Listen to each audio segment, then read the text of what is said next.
amri wahlul 'uqdatam min lisani yafqahul qawli.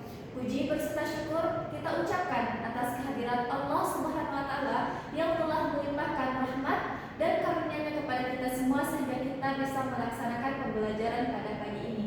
Salawat berserta salam tidak lupa kita hadiahkan kepada pucuk pimpinan umat Islam sedunia, yaitu Nabi Muhammad sallallahu alaihi wasallam, dengan mengucapkan lafaz Allahumma shalli ala sayyidina Muhammad wa ala ali sayyidina Muhammad. Baiklah, anak-anak semuanya, bagaimana kabarnya? Apakah baik? Nah, untuk pertemuan kali ini kita akan membahas mengenai hukum waris dan wasiat. Nah, mengenai hukum waris kita akan mempelajari berdasarkan peta maksud ini. Anda semua bisa melihat di layar ibu. Nah, oke, kita langsung saja masuk ke materi yang pertama, yaitu mengenai mawaris.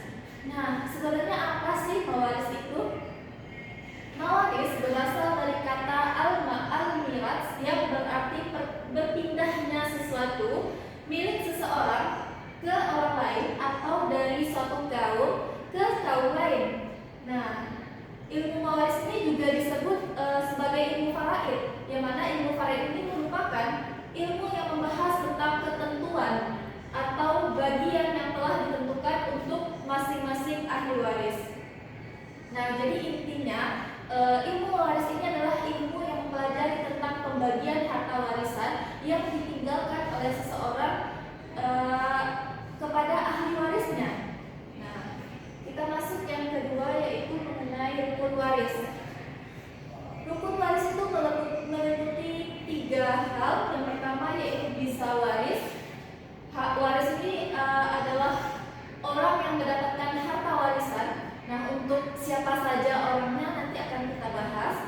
Selanjutnya yaitu ada muwaris, yaitu orang yang mewariskan harta. Di sini berarti orangnya tersebut sudah meninggal. Dan yang ketiga yaitu ada maurus. Nah, maurus ini merupakan harta warisan yang sudah terpenuhi setelah penyelenggaraan jenazah. Misalnya ini, ketika jenazah itu akan dikebumikan, itu diselesaikan dulu bagaimana dia itu berutang, apakah penyelenggaraan jenazahnya sudah bisa gitu, atau dana yang ia punya itu sudah dipakai untuk menyelenggarakan jenazah. Nah, sisanya baru dibagi untuk menjadi warisan. Selanjutnya yaitu, nah ini yang Ibu sampaikan tadi, bahwa sebab-sebab seseorang mendapatkan warisan itu terbagi menjadi 4. Kenapa sih seseorang itu mendapatkan warisan? Apakah semuanya mendapatkan warisan? Tentu saja tidak. Nah, inilah yang menjadi sebab seseorang itu mendapatkan warisan. Yang pertama yaitu sebab nasab.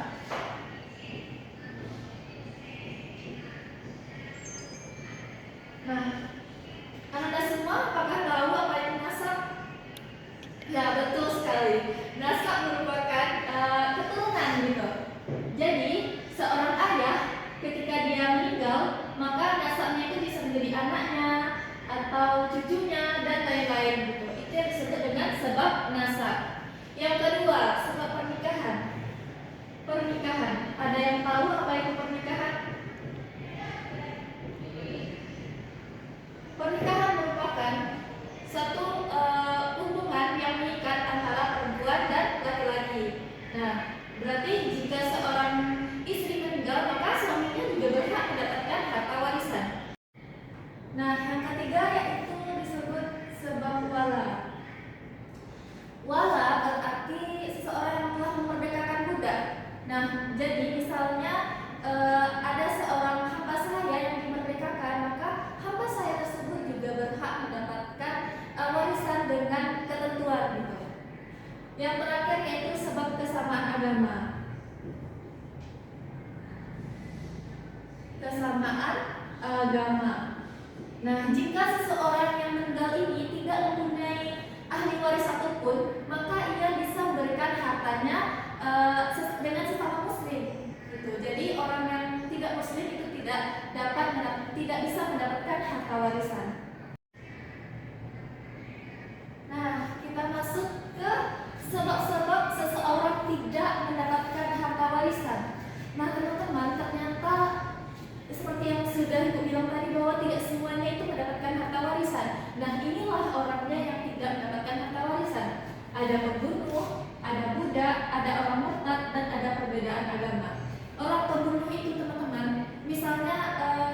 dia ingin mendapatkan harta orang tuanya, itu dia bunuh orang tuanya, maka dia tidak akan bisa mendapatkan harta warisan tersebut karena dia pembunuh gitu. Nah, yang kedua yaitu budak. Budak ini selagi mereka itu belum dimerdekakan, dia tidak bisa mendapatkan harta warisan. Nah, yang ketiga yaitu ada orang murtad. Orang murtad ini adalah orang yang meninggalkan Islam ke agama lain gitu, maka terputus juga ia mendapatkan harta warisan. Dan yang terakhir yaitu karena perbedaan agama. Oke, materi selanjutnya yaitu mengenai sumber hukum. Ada yang bisa baca?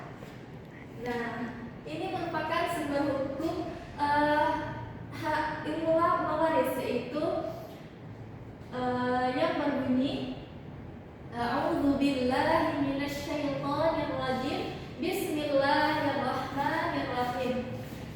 Lirrijali nasibum mimma tarakal walidani wal aqrabun wal linnisa'i nasibum mimma tarakal walidani wal aqrabuna mimma qala minhu aw kathur nasiban mafruḍa, yang artinya bagi laki-laki ada hak bagian dari harta peninggalan kedua orang tuanya dan kerabatnya, dan bagi perempuan ada hak bagian pula dari harta peninggalan kedua orang tua dan kerabatnya, baik sedikit maupun banyak, menurut bagian yang telah ditetapkan. Yang telah ditetapkan oleh siapa? Yang telah ditetapkan oleh Allah Subhanahu wa Ta'ala.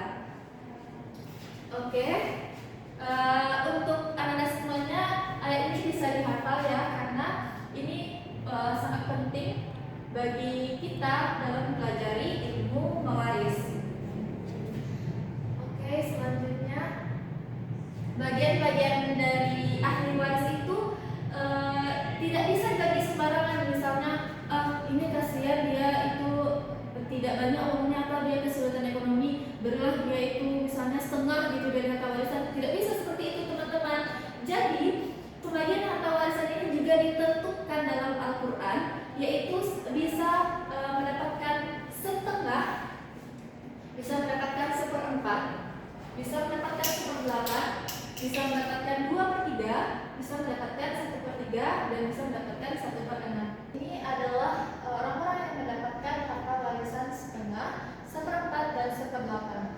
Setengah yaitu anak yang pertama, yaitu ada anak perempuan tunggal, di mana anak perempuan tunggal ini maksudnya itu tidak ada saudara laki-lakinya, jadi dia berhak mendapatkan setengah.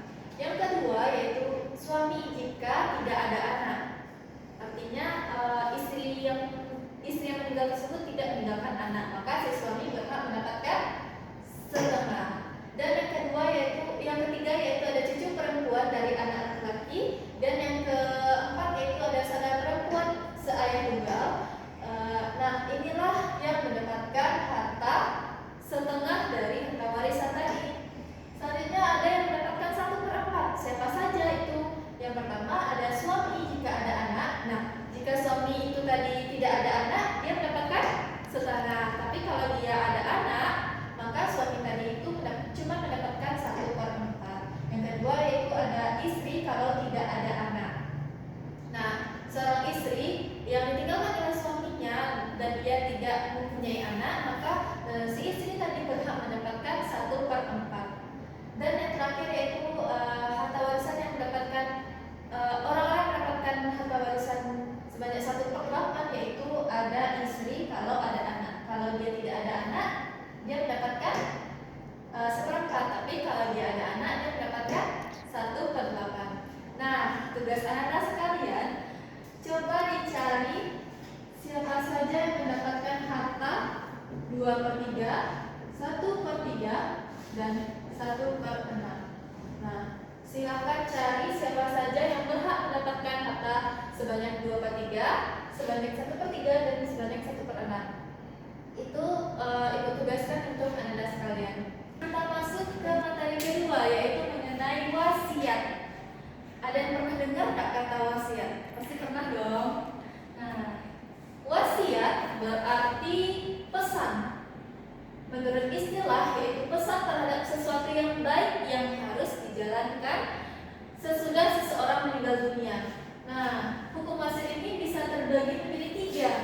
Bisa dia itu wajib apabila yang meninggal tadi yaitu ada hutang gitu. Misalnya dia berwasiat tolong bayarkan hutang saya ini gitu. Atau dia misalnya membayar fidyah gitu tapi belum terbayarkan. Dia mewasiatkan untuk membayarkan tersebut. Maka hukum dari menjalankan wasiat tersebut adalah wajib karena ini menyangkut hal yang harus ditunaikan kepada Allah. Yang kedua bisa itu sunnah apabila tujuan dari wasiat tadi untuk kemaslahatan dan mengharapkan ridho Allah. Dan yang ketiga bisa wasiat tadi hukumnya haram. Nah, apabila apa tuh wasiat tersebut bisa menjadi haram?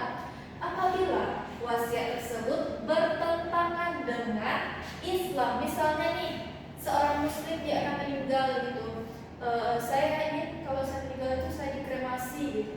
Nah, itu merupakan wasiat yang tidak boleh dijalankan. Karena apa? Karena kremasi itu bertentangan sekali dengan agama Islam. Maka hukum menjalankan wasiat tadi adalah haram, tidak boleh dijalankan atau ditunaikan.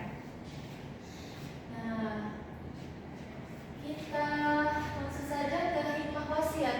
Sebenarnya dengan kita belajar wasiat ini kita mendapatkan apa gitu? Yang pertama, wasiat ini merupakan bentuk ketaatan kepada perintah Allah yang mana tercantum dalam surat Al-Baqarah ayat 108. Nah, yang kedua yaitu menghormati nilai-nilai kemanusiaan terutama bagi kerabat dan orang lain yang tidak mendapatkan harta warisan. Yang terakhir yaitu sebagai bentuk kepekaan keluarga serta mempererat tali silaturahmi. Nah, sekian saja pertemuan kita mengenai hukum waris dan wasiat. Ananda tugasnya apa tadi? Ya, yaitu menghafal Quran Surah An-Nisa ayat 7 beserta mencari tahu siapa saja yang mendapatkan harta warisan 2/3, 1/3 dan 1/6.